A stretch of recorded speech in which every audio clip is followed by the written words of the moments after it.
Selamat pagi Bapak Ibu Saudara yang saya kasihi dalam Tuhan Yesus. Pagi hari ini kembali saya berhadapan dengan saudara menyampaikan satu firman Tuhan yang sangat berguna bagi kita semuanya.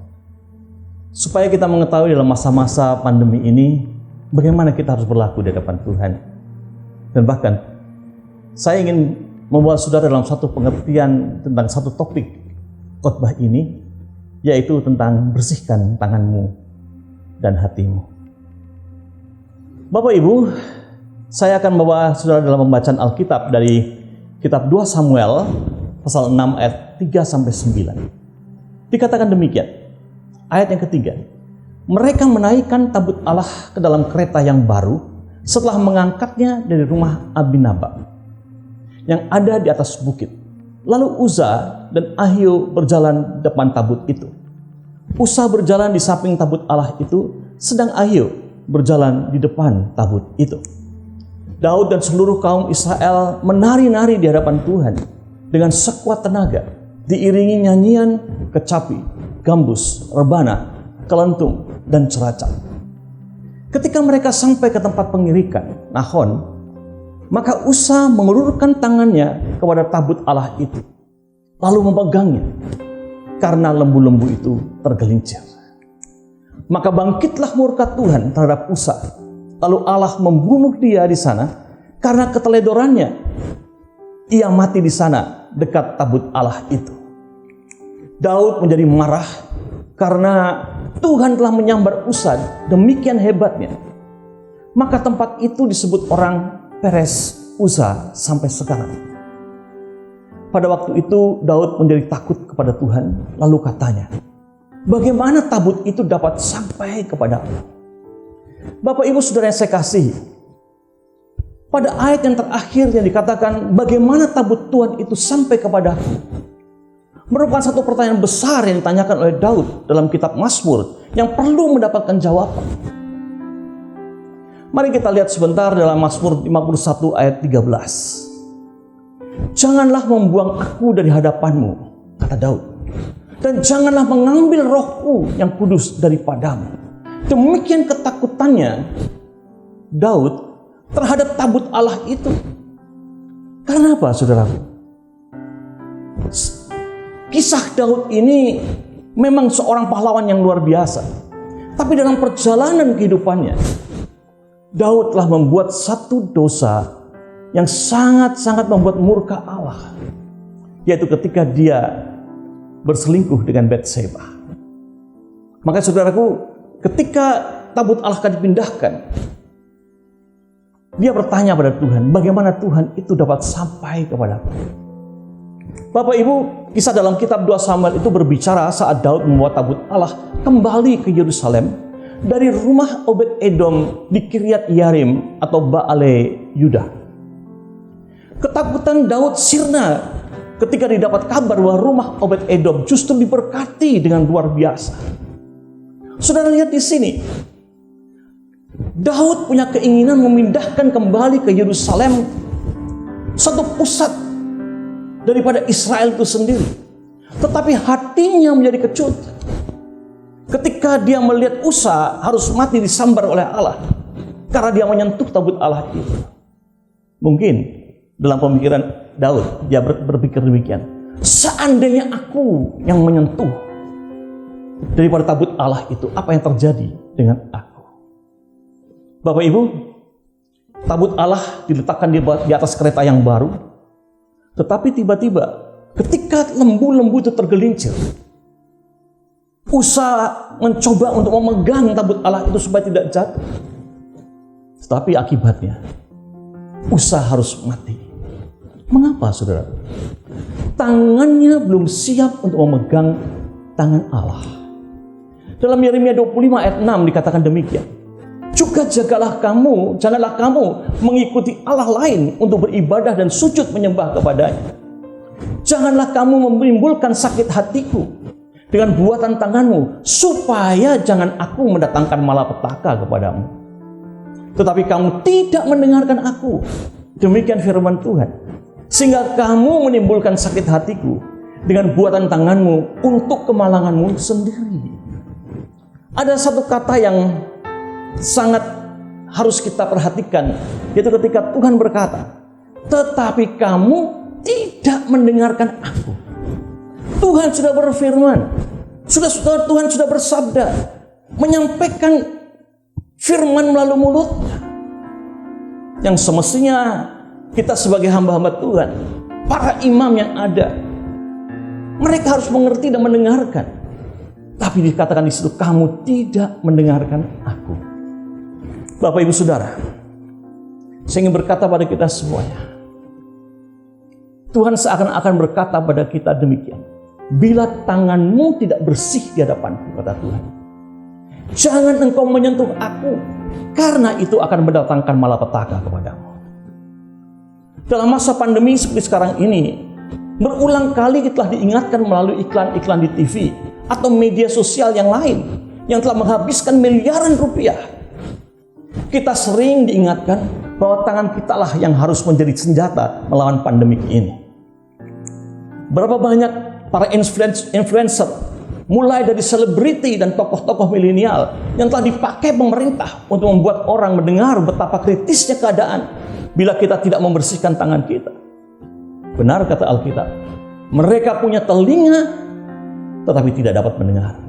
Betapa tragisnya keadaan seperti ini. Kembali Yeremia 25 ayat 7 tadi berkata demikian, tetapi kamu tidak mendengarkan aku. Anda bisa membayangkan Bapak Ibu, ketika Tuhan berbicara dan kita tidak mendengar. Jangankan Tuhan, kita sendiri saja. Kalau kita berbicara dengan orang, dan orang itu seakan acuh tak acuh pada kita, bagaimana perasaan kita? Seakan-akan dia tidak menghargai keberadaan kita pada saat itu dan yang sedang berbicara kepada dia. Apalagi Tuhan yang telah memberikan segala-galanya, Tuhan yang telah berkorban bagi kita semuanya, berfirman kepada kita, tapi dia berkata, kamu tidak mendengarkan aku, sehingga kamu menimbulkan sakit hatiku. Dunia medis dapat memandangkan untuk membersihkan tangan Anda, tetapi dapatkah mereka memurnikan hatimu? Di mana-mana hari-hari ini kita temukan sanitizer yang ada. Kita temukan cairan-cairan pembersih hama yang kita selalu mencuci tangan kita. Tapi pertanyaannya saudara, tangan kita boleh menjadi tangan-tangan yang bersih, dibersihkan dengan sanitizer yang ada. Tapi pertanyaannya, dapatkah hal tersebut memurnikan hati kita? Untuk itulah kita perlu mendorong, membersihkan tangan. Tapi hal yang terpenting adalah sesuatu yang keluar dari dalam keluar, yaitu pemurnian hati kita bagi pemulihan Indonesia. Jagalah hatimu dengan segala kewaspadaan, kata firman Tuhan, karena dari situlah terpancar kehidupan itu. Sebagai orang Kristen di negara ini, kita perlu menjadi role model bagi bangsa kita ini. Masalah Indonesia bukan berasal dari bagian luar, tetapi masalah yang terjadi di dalam hati kita. Mari kita lihat seorang yang tertulis dalam Alkitab yang bernama Pilatus. Pilatus mencuci tangannya, tetapi hatinya tetap salah di hadapan Tuhan. Sangat memungkinkan untuk mencuci tanganmu di depan umum, tapi sulit memurnikan hatimu secara pribadi. Bila kita memurnikan hati kita, Tuhan akan memakai kita untuk suatu perkara yang besar di hadapan orang banyak. Sesuatu yang tidak benar terjadi pada Usa, sesuatu yang salah terjadi dalam hidup pribadinya, dan ini yang dilihat Allah. Ini merupakan alasan yang paling tepat ketika ia menyentuh hadirat Allah dan ia harus mati seketika. Bapak Ibu, dalam masa pandemi ini, multimedia bagaikan kaca pembesar yang mengungkapkan kehidupan pribadi kita. Banyak orang mau memperlihatkan dirinya secara terbuka, tapi jarang yang mau memperlihatkan kehidupan pribadinya. Bahkan sering menjadi paradoks antara yang di luar dan yang di dalam. Pilatus membersihkan tangannya di hadapan umum, tapi ketika pertemuan pribadinya dengan Yesus, hatinya tidak pernah berubah. Yang di dalam tetaplah kotor dan busuk. Kita semua perlu untuk membersihkan tangan dan memurnikan hati kita, guna menyenangkan hati Tuhan dan berada dalam hadirat-Nya. Tangan yang bersih tetapi tetap dengan hati yang kotor menyalibkan banyak orang. Itu yang diajarkan Rasul Paulus. Tangan yang bersih di luarnya seperti yang banyak diperlihatkan orang-orang yang agamawi, tetapi hatinya masih tetap kotor, dan ini yang saya sebut sebagai munafik. Muka seperti nabi, tapi pikirannya kotor. Di depan di luarnya sangat mencerminkan seorang yang suci, tapi bagaimanakah dengan hatinya? Bagaimanakah dengan pikirannya? Penuh dengan kekotoran-kekotoran yang ada. Seakan-akan seorang nabi, tapi dipenuhi oleh kekotoran dalam pikirannya. Mereka menyalibkan orang lain, bergosip tentang orang lain, memfitnah dan bahkan membunuh karakter orang. Mereka memakai multimedia sebagai alat untuk membuat kemarahan dan bahkan membunuh orang lain.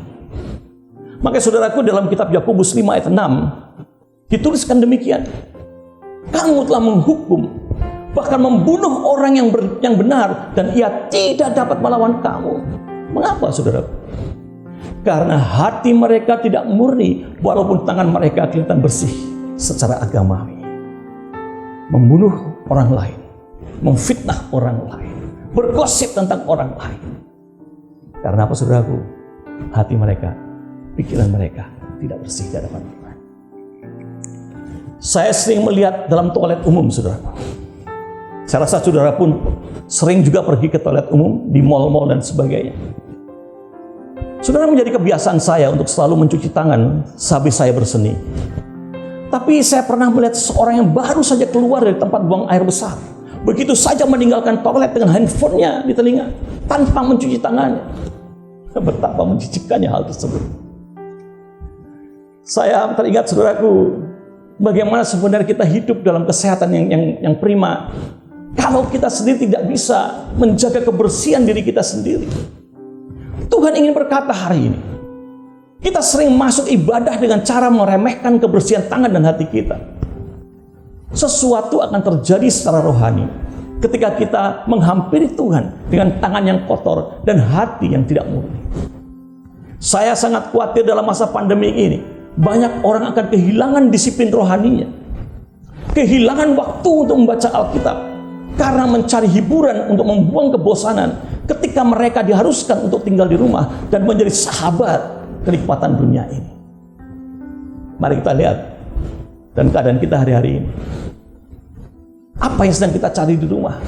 Apakah sesuatu yang rohani lebih banyak kau cari ketimbang sesuatu kenikmatan kita? Nonton film di rumah, mendengarkan musik di rumah, daripada membaca Alkitab atau memuji nama Tuhan. Bapak Ibu, ini merupakan suatu koreksi bagi kita semuanya. Bukan yang di luar yang mengandalkan kedekatan kita dengan Allah, tapi justru yang di dalam kita yang harus kita perbaiki dan kita bersihkan, supaya orang lain melihat yang dari dalam keluar, dari perkataan kita, dari tindak tanduk kita, justru membawa kedamaian bagi orang lain. Hai orang-orang yang tidak setia, kata Tuhan, tidakkah kamu tahu bahwa persahabatan dengan dunia adalah permusuhan dengan Allah? Jadi barang siapa hendak menjadi sahabat dunia ini, ia menjadikan dirinya musuh Allah. Ketika Usa menghampiri tabut dan memegang, tangannya belum memenuhi syarat untuk memegang sesuatu yang kudus itu. Tanpa tangan yang bersih dan hati yang murni, kita tidak mungkin menyenangkan hati Tuhan. Daud menanyakan pertanyaan ini setelah ia melihat kematian Usa, setelah ia memegang tabut Allah. Bapak Ibu Saudara yang saya kasihi, Mazmur 24 ayat 3-4 berkata demikian. Siapakah yang boleh naik ke atas gunung Tuhan? Siapakah yang boleh berdiri di tempatnya yang kudus? Orang yang bersih tangannya dan murni hatinya, yang tidak menyerahkan dirinya kepada penipuan dan yang tidak bersumpah palsu. Mazmur ini adalah kaca pembesar bagi kita semuanya. Pertanyaan yang pertama yang dilontarkan oleh Daud, siapakah yang boleh naik ke atas gunung Tuhan? Bapak Ibu, ini sesuatu yang dia renungkan bagi dirinya sendiri. Dapatkah aku naik ke atas gunung Tuhan? Dan siapakah yang boleh berdiri di tempat yang kudus? Dia meratapi dirinya sendiri. Apakah aku dapat disebut sebagai orang yang kudus dan layak di hadapan Tuhan? Dapatkah aku menghampiri dia, menyentuh tangannya? Ini yang membuat Daud menuliskan Mazmur. Orang yang bersih tangannya dan murni hatinya, itulah sebenarnya yang bisa mendatangi dan menghampiri Tuhan. Yang tidak menyerahkan dirinya kepada penipuan dan yang tidak bersumpah palsu. Pertanyaan ini Daud katakan dari pengalamannya ketika ia ada di rumah Abinadab yang berada di atas bukit di mana tabut Allah berada. Bapak Ibu, kita perlu mengembalikan hadirat Allah dalam diri pribadi maupun gereja kita dengan tangan yang bersih dan murni. Hati kita perlu dimurnikan. Seperti yang dikatakan firman Tuhan, orang yang bersih tangannya dan murni hatinya, yang tidak menyerahkan dirinya kepada penipuan dan yang tidak bersumpah palsu. Berapa banyak dari kita atau jemaat Tuhan hari-hari ini yang hidupnya masih dalam penipuan dan sumpah palsu? Kita dengar hari-hari ini betapa seorang anak Tuhan, orang yang mengaku Kristen, tapi harus berurusan dengan hukum dan bahkan hukuman yang berat sedang menanti dia. Saudaraku, pengakuan sebagai orang Kristen tidak menjamin tangan kita bersih dan hati kita murni. Tapi kedekatan dengan Allah, selalu mendengarkan suaranya, selalu mendengarkan firman-Nya, itulah sebenarnya yang membuat kita semakin sadar bahwa Allah itu adalah Allah yang baik. Bahkan saudaraku, kalau kita berbuat dosa, Allah katakan, lakukanlah dosamu kepada Tuhan, karena Dia Allah yang setia dan adil. Dia yang mendengarkan pengakuanmu. Dia akan mengampuni engkau, menguduskan dan menyucikan engkau kembali. Bapak Ibu Saudara yang saya kasih, banyak kita ini menjadi orang-orang yang kadang-kadang suka membandingkan tentang keadaan kita dan orang-orang lain. Seakan kita berkata, kalau dunia bisa melakukan seperti itu, mengapa kita tidak? Itu kan manusiawi. Sehingga benar apa yang dikatakan dalam Yakobus 4 ayat yang keempat. Hai kamu orang-orang yang tidak setia, tidakkah kamu tahu bahwa persahabatan dengan dunia adalah permusuhan dengan Allah? Jadi barang siapa hendak menjadi sahabat dunia ini, ia menjadikan dirinya musuh Allah. Pastikan diri Anda, ketika nanti kita kembali dari jeda waktu pandemik ini, jangan mencoba membawa kekotoran dunia sekitar kita ke hadapan Allah. Tetapi tangan yang bersih dan hati yang murni, itulah yang diinginkannya. Kapanpun waktumu, katakan pada Tuhan, ya Tuhan, sucikan rohku, sucikan pikiranku, sucikan tubuhku, dan jadikan aku sebagai bait Roh Kudus-Mu. Aku tidak mungkin membawa kehadirat-Mu dalam sebuah kereta yang baru tanpa Engkau membersihkan tangan dan memurnikan hatiku terlebih dahulu. Jangan Anda kembali ke dalam kebait Allah dengan membawa semua kotoran yang telah Engkau buat di masa jedamu. Kita harus kembali dengan hati yang murni. Sehingga Mazmur 24 ayat ke-5 dan ke-6 yang berkata bahwa sebenarnya orang yang suci dan murni hatinya, mereka sebenarnya yang dapat datang ke gunung Tuhan. Cara yang terbaik adalah mempersiapkan dirimu sebelum Anda datang dan masuk dalam bait-Nya. Pakailah sehari sebelumnya, sebelum engkau melakukan ibadahmu, sebelum engkau masuk dalam bait Tuhan, sebelum engkau menyerahkan dirimu di hadapan Allah dalam ibadah. Ambil waktu untuk memuji nama Tuhan, membaca Alkitabmu yang sebelumnya Anda tidak pernah sadar. Sebelum engkau membaca Mazmur 24 ayat 3 ini, tidak pernah engkau bisa datang merasakan hadirat Tuhan, menarik orang lain masuk dalam hadiratnya, sebelum Anda membersihkan tangan dan memurnikan hatimu. Mungkin Anda akan berkata, tapi Pak Pendeta, Anda sebenarnya tidak perlu mengingatkan kita untuk memelihara kudusan kami. Dengar ini jemaat, kalau pemerintah telah mengeluarkan miliaran rupiah hanya untuk mengingatkan kita semua agar membersihkan tangan dan semua protokol kesehatan, saya sebagai pendeta punya tanggung jawab di hadapan Tuhan untuk mengingatkan saudara akan pentingnya memelihara kekudusan di hadapan Tuhan. Kita masih perlu dikuduskan, masih perlu menjadi kudus. Kita masih perlu menjadi berbeda dari dunia ini. Tangan yang kotor tidak mungkin dapat menggenggam kekudusan Allah. Karena itu dalam 1 Timotius 2 ayat 8 berkata demikian. Oleh karena itu aku ingin supaya di mana-mana orang laki-laki berdoa dengan menadahkan tangan yang suci, tanpa marah dan tanpa perselisihan. Dalam sebuah restoran yang mewah dan bersih, saudara.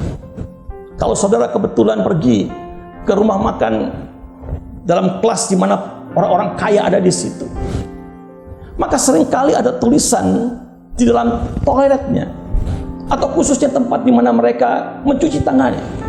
Bunyi kata-katanya seperti demikian. Cucilah tangan Anda sebelum kembali bekerja. Berarti sebelum mereka melakukan kegiatan mereka, melayani tamu-tamu, perhatikanlah bahwa tanganmu itu harus bersih.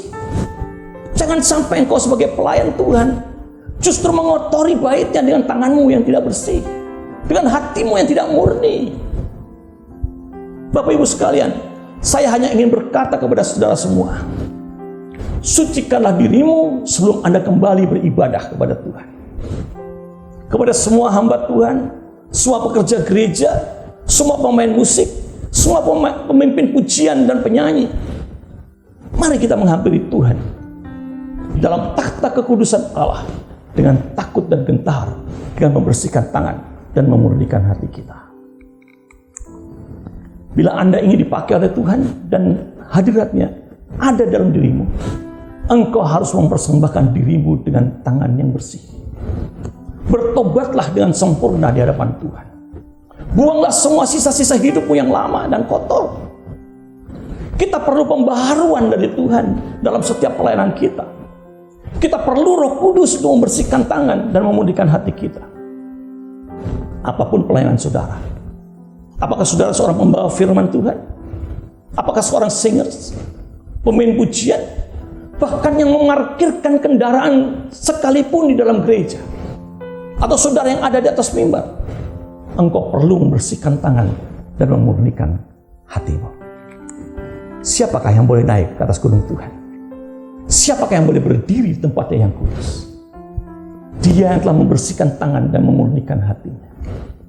Sudah terlalu lama kita bermain gereja-gerejaan, saudara. Terlalu lama kita telah hidup dalam kompromi dengan dunia ini. Saatnya kita kembali dengan kekudusan, masuk ke dalam hadirat Tuhan, masuk dalam gereja Tuhan. Dan kalau ini kau lakukan dalam kehidupanmu sehari-hari, saudara ingat, Allah tidak pernah lupa dengan apa yang kau lakukan.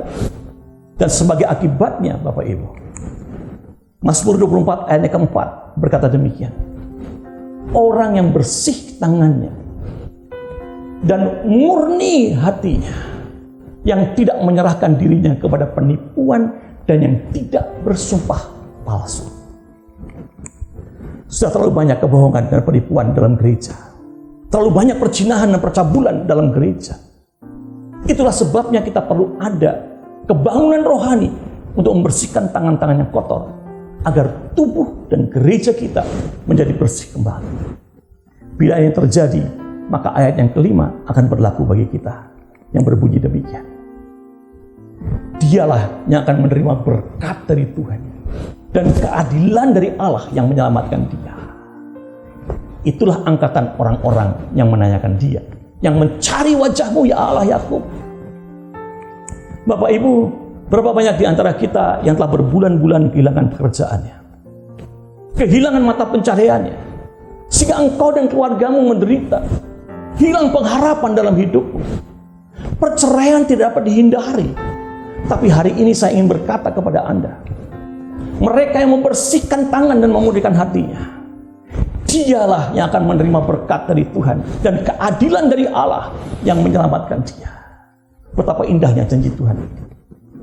Bukankah saudaraku, Allah yang berjanji itu Allah yang setia, dan dia tidak pernah mengingkari janjinya. Apa yang keluar dari mulut Allah sebagai firman-Nya tidak akan pernah kembali dengan sia-sia. Persiapkan dirimu masuk dalam petualangan yang baru bersama dengan Tuhan. Dia adalah berfirman, itu adalah setia atas apa yang Ia firmankan. Harapan dan berkat yang baru dari Tuhan sedang tercurah atas Anda semua. Dan semua yang percaya, yang mendengarkan firman Tuhan, saya lagi katakan amin. Dan saya percaya saudaraku, ketika engkau mendengarkan firman Tuhan ini, dan engkau digerakkan oleh Allah untuk membersihkan tangan dan memulihkan hatimu, jangan tunggu waktu lebih lama lagi. Saat ini juga Anda mendatangi Tuhan, berlutut di hadapan Tuhan dan katakan, Tuhan, aku membutuhkan Engkau. Aku ingin tanganku bersih di hadapan Tuhan. Aku ingin hatiku dimurnikan kembali ya Tuhan, supaya aku kembali dapat menyentuh Engkau, memegang tanganmu. Bukankah tanpa kekudusan kita tidak pernah bisa melihat Tuhan? Dan hari ini adalah hari yang paling tepat bagi saudara. Kalau saudara menginginkan hal itu, ayo bersihkan tanganmu, murnikan hatimu, datang kepada Tuhan. Karena Tuhan sudah mencurahkan berkat-Nya atas kita semuanya.